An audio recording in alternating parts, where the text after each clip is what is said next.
The Washington Capitals opened up their season to celebrate 50 years in the NHL, and the New Jersey Devils played spoiler. What were my thoughts sitting up top in the press box at Capital One Arena? We have a lot to break down in today's episode of Locked On Devils. Buckle up, everybody. You're Locked On Devils, your daily podcast on the New Jersey Devils, part of the Locked On Podcast Network, your team every day. Hi, this is Bryce Salvador, and you're Locked On Devils with Trey Matthews. Scores! Oh, Steven stepped up, nailed him. Brodor's got the puck. What a shot. The Devils win the Stanley Cup.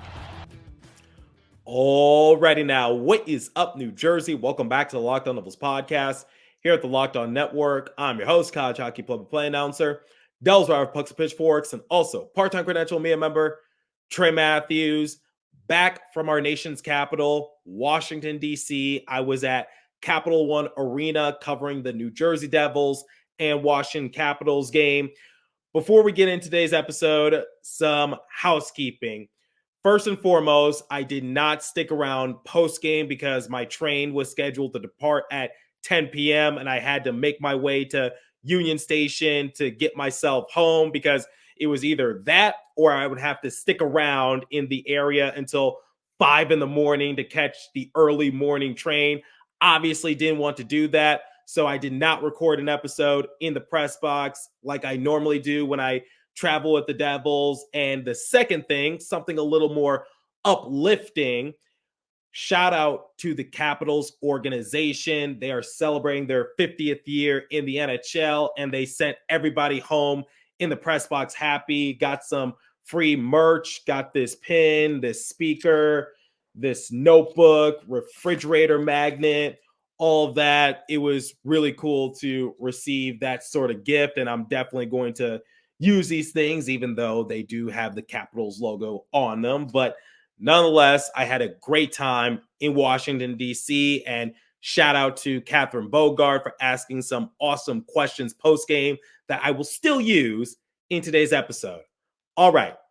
It was the season opener for the Caps, and the Devils spoiled it, coming out victorious by a score of 5-3. There's a lot to break down, so let's split it up into 3 segments like I normally do. In the first segment, I will share my main takeaways from the game and what I noticed in the press box. Then in the second segment, I will list my 3 stars from the game. It was rather easy to choose the 3 stars for this matchup. And I think everybody can agree unanimously who those 3 stars were. Then in the third and final segment, like I do with every post-game recap, I will compare the stats and give the Devils a letter grade. All right.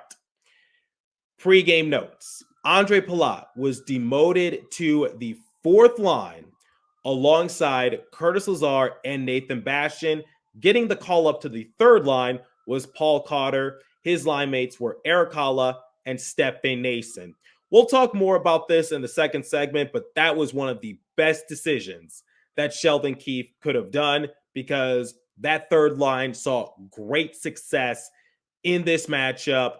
And Keefe is also sending a message to everybody who is playing under him. Once again, I will talk more about that in the second segment, but my main observations from this game. Not a good start, and I had my doubts as the first period progressed. But what did I say in the previous episode? I said, failure is inevitable this season. No team has gone 82-0, and no team ever will. But what separates a playoff team and a rebuilding team is how do you respond when adversity hits? That was one of the main issues that the Devils had last season. This time around, they ran into some early adversity. What was going on? Well, their power play unit wasn't looking all that sharp. If anything, it was a power kill by the Capitals because when the Devils were first entering their power play, not once, but twice, they gave up some good looks. And the Capitals almost netted themselves a couple of short-handed goals. Sloppy passing and before the period even ended, the Devils had about 7 giveaways. And once they entered the PK, it was no better because 10 seconds into the first power play for the Capitals, John Carlson scored within the first 10 seconds of the man advantage. And it seemed like all was going to go downhill from the Devils because it just was not shaping up for them. But like I said, you ran into some early hiccups.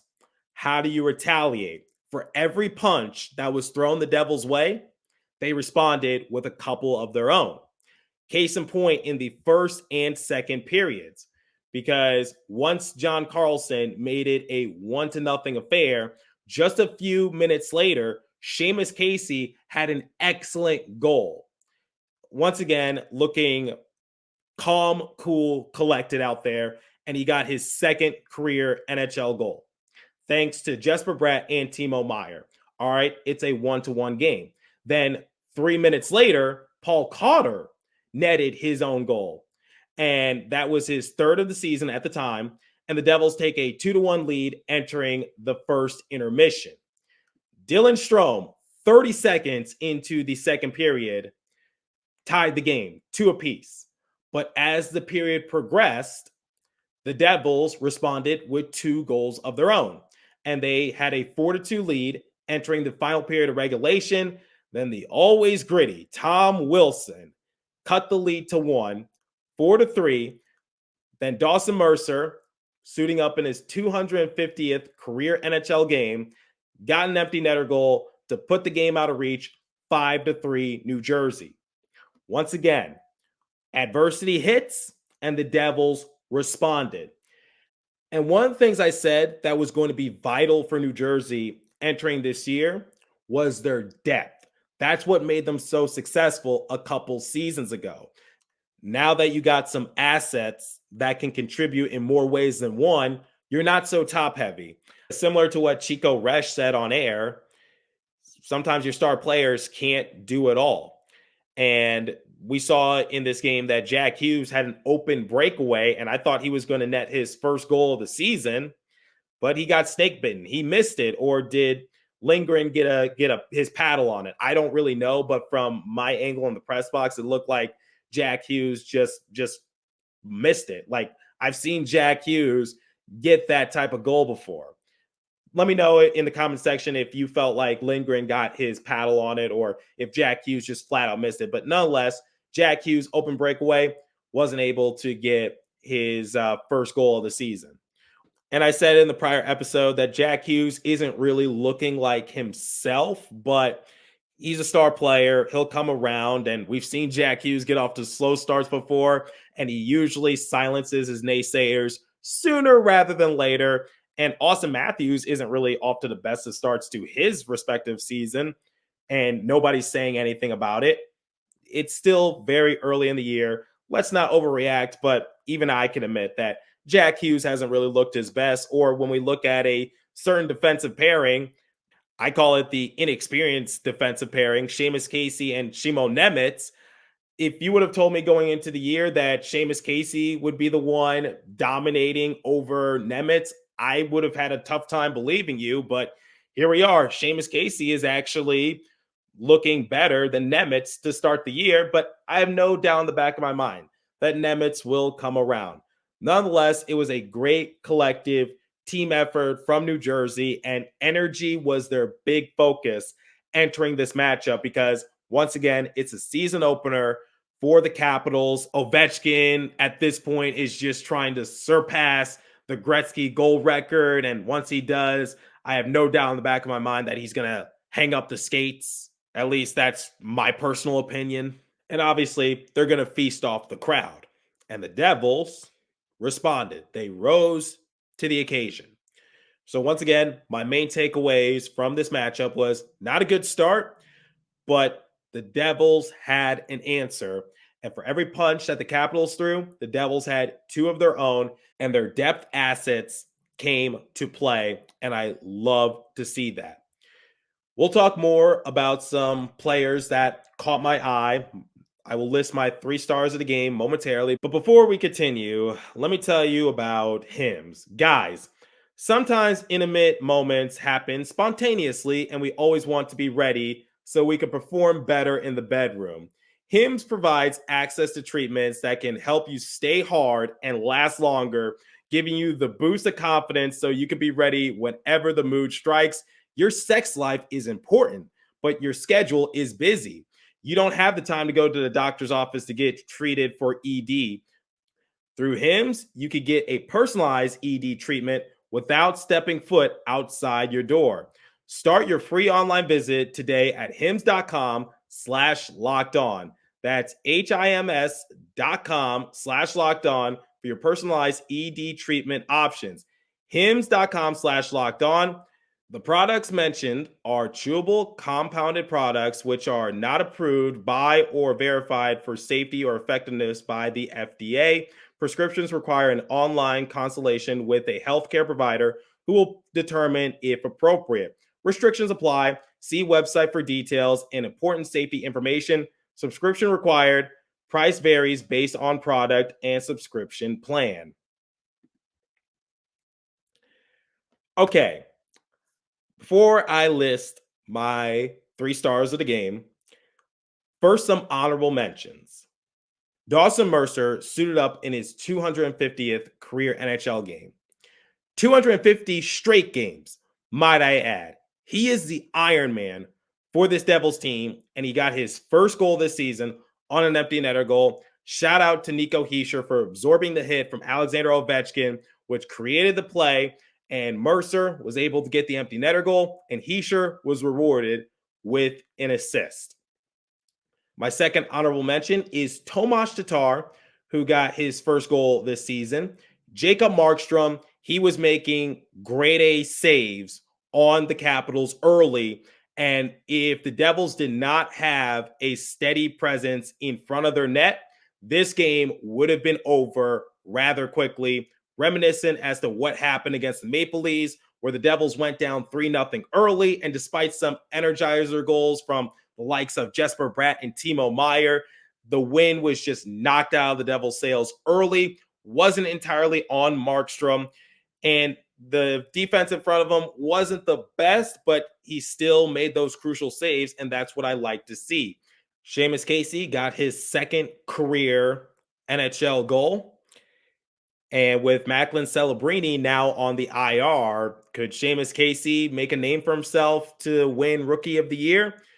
I highly doubt it, and my best wishes go out to Celebrini, but Casey, he might not be going back down to the AHL. We'll see what happens. But my last honorable mention is Jonathan Kovacevic. No, he did not get a point in this game, but in the second period, the physicality between both these respective teams started to show. Pierre-Luc Dubois, I believe he cross-checked Timo Meier. He goes down to the ground. Then Kovacevic gets into the mix, and he's basically trying to say, like, you're not going to do that to my teammate. And once again, he's being aggressive. And as I said, Pierre-Luc Dubois, he has to go to the sin bin for cross-checking, and Kovacevic is giving a roughing minor.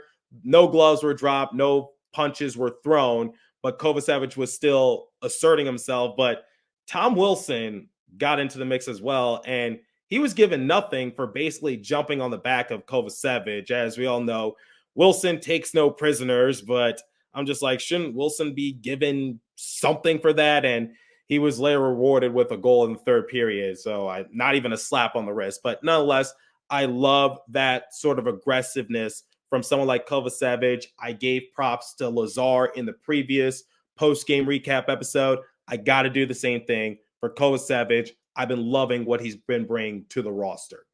All right. My third star of the game goes to Erik Haula. Walked away with 3 points this game. He had the secondary assist on 2 of Cotter's goals and also Tomas Tatar's goal. Erik Haula, a point-per-game player for the time being. My second star of the game has to go to Stefan Noesen. As you all know, I am a big fan of Noesen's game, but he's exceeding my expectations. while Erik Haula had the secondary assist on both of Cotter's goals and Tatar's respective goal, Noesen had the primary assist on both of Cotter's goals and also Tatar's goal. Noesen spoke to the media post-game and talked about being a catalyst, a playmaker, and 3 points in a game. I think that's a new career mark for Noesen. I don't think he's ever done that before. Could be mistaken, but nonetheless, doesn't take away from the fact that Noesen had a phenomenal performance. Here's what he had to say post-game. So we get the line change coming into this game. You, Cotter, Haula, what was working so well for you all to be able to contribute tonight? We played one game together there in Prague, and we're just 3 hardworking guys, and it clicked tonight. Some nights it's not always going to click, but tonight did.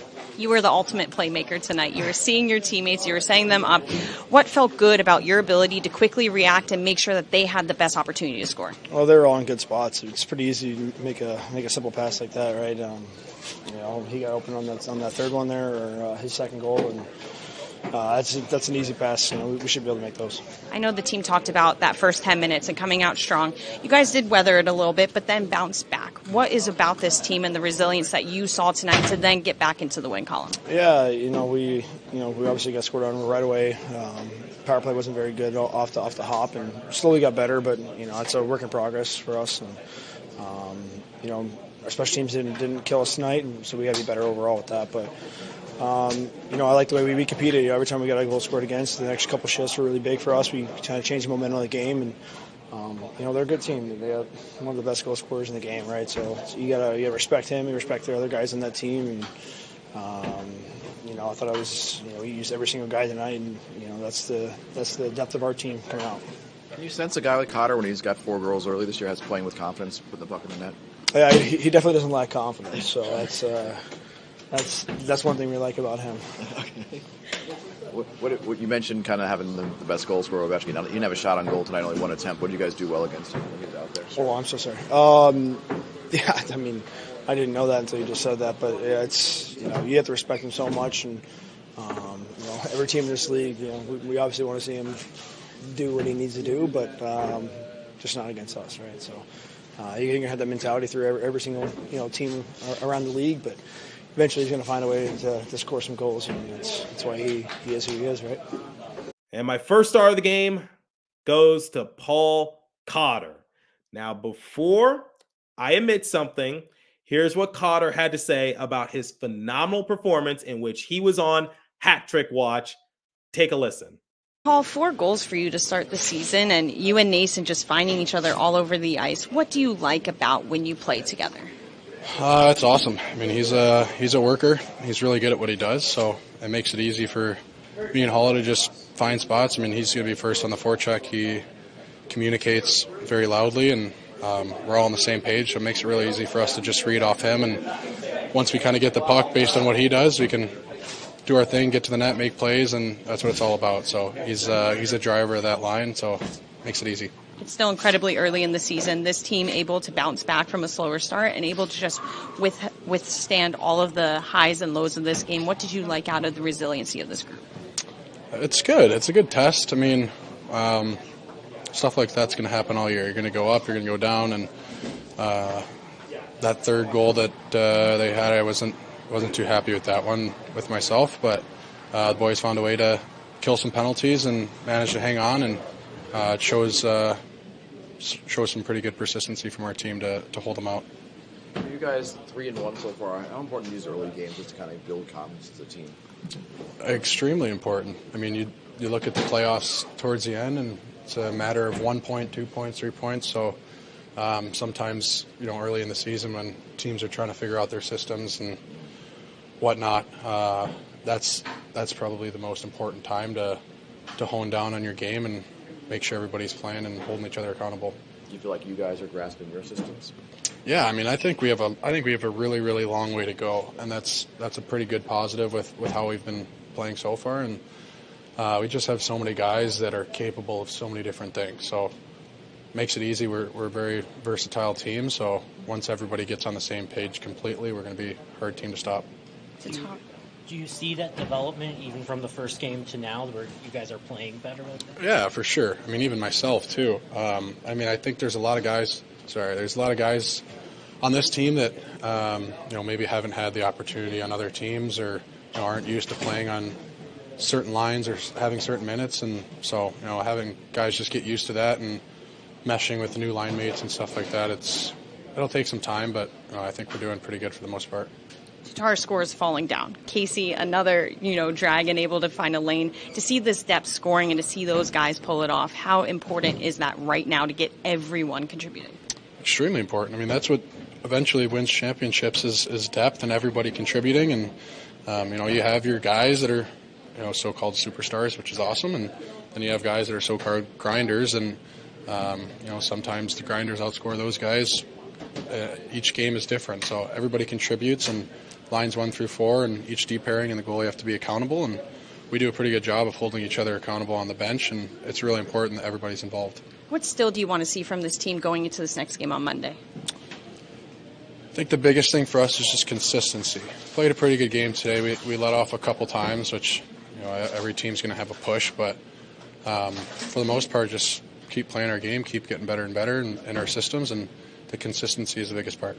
Here's some interesting stats. Cotter, 4 games played, 4 goals, 1 assist, 5 points. Stefan Noesen, 4 games played, 1 goal, 4 assists, 5 points. Erik Haula, 4 games played, 4 assists, 4 points. Who had that on their bingo card heading into this matchup? That third line was phenomenal, and Sheldon Keefe, he struck gold right here. And it started with demoting Andre Palat to the 4th line and separating that meat line that consisted of Cotter, Lazar, and Bastian.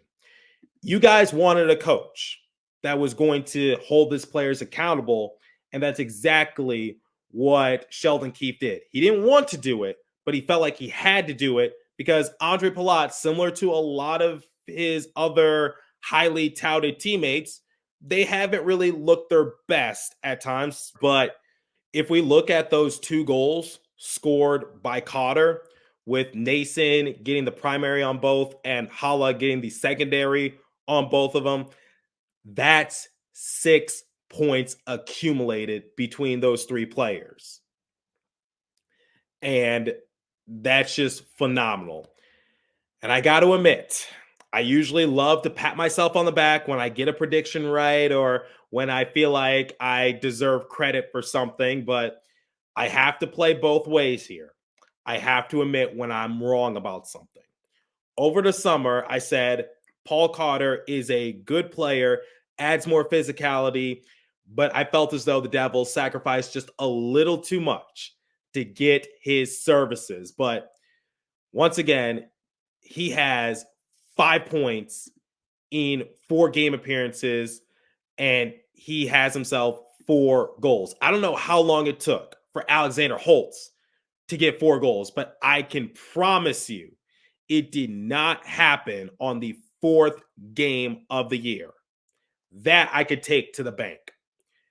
Paul Cotter has been fitting like a glove so far. I don't want to overreact to anything, and a lot can still happen. But for the time being, my take in which the Devils sacrificed a little too much to get his services, it's aging like sour milk. Like I said, I love to talk about when I'm right, but I got to be fair here, and I got to admit when I'm wrong. Paul Cotter is amazing, and he's been really helping this bottom 6, which was in dire need of a boost coming into this season, and he's been that. Devils were looking to replace Miles Wood and Michael McLeod, and I think they were able to do that by adding people like Paul Cotter and Stefan Noesen to their bottom 6. I've been rather impressed. Now, before I compare the stats and give the Devils a letter grade and get out of here, let me tell you guys about FanDuel. Hey, NFL fans, you can start the season with a big return on FanDuel, America's #1 sportsbook. So when you get a hunch in the middle of the game, you can check out the latest stats, view live play-by-play, and so much more on the same page where you place your bets. You'll get started with $200 in bonus bets guaranteed when you place your first $5 bet. That's FanDuel.com. Visit FanDuel.com to look at the odds. And please remember to always gamble responsibly.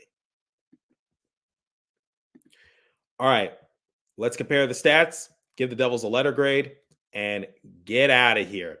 Wish I was at Capital One Arena doing this post-game recap, but circumstances just did not fall into my favor. Anyway, let's not dwell on the negatives. This was a good game from the Devils. Power plays, Devils were 0 for 4. They need to tighten it up a little bit. Like I said in segment 1, they almost surrendered a few shorthanded goals, and their PK wasn't really that much better.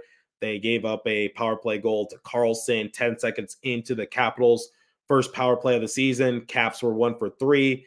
Hits 20-18 in favor of Washington. Giveaways 16-17 in favor of Washington. Takeaways 8-3 in favor of Washington's. Block shots 18-15 in favor of Washington. If I had to give the Devils a letter grade, I will give them a B. There was some sloppiness, and there's some things they still need to work out. It wasn't a perfect performance, but it was still a good one. And whatever the Capitals threw their way, the Devils answered on back, and that's what I love to see. And they had a tough loss to the Maple Leafs, and I said they can learn a thing or two from the Maple Leafs, which was for the first time in 252 games, the Leafs got shut out by one of their biggest rivals, the Montreal Canadiens, and they responded by netting themselves 3 goals in the opening period against a Devils team that was 2-0 to start their season. And when I spoke to Tavares, McMahon, and Lorentz, they all said the same thing. They wanted to come out with a purpose. And the Devils, I guess the apple doesn't fall too far from the tree when you got Sheldon Keefe, a former Leafs head coach, now running the show. It's like when adversity hits, just respond with a punch or two. And that's exactly what the Devils did. Let me know what you guys thought of the game. And if you were in attendance at Capital One Arena, what did you think of the atmosphere? I really enjoyed the light show and the pregame festivities. And once again, happy 50 years in the NHL to the Capitals. Leave a comment down below if you're watching on YouTube. If you're listening on podcast streaming service, hit me up on my personal X Page app at TreyMatt4 or the show's X Page app at Locked On Devils. As for today's episode, that's all the time I have for you. Continue to stay safe. Have a wonderful day, New Jersey. Go Devils. I'll catch you guys next episode. Thanks for listening once again.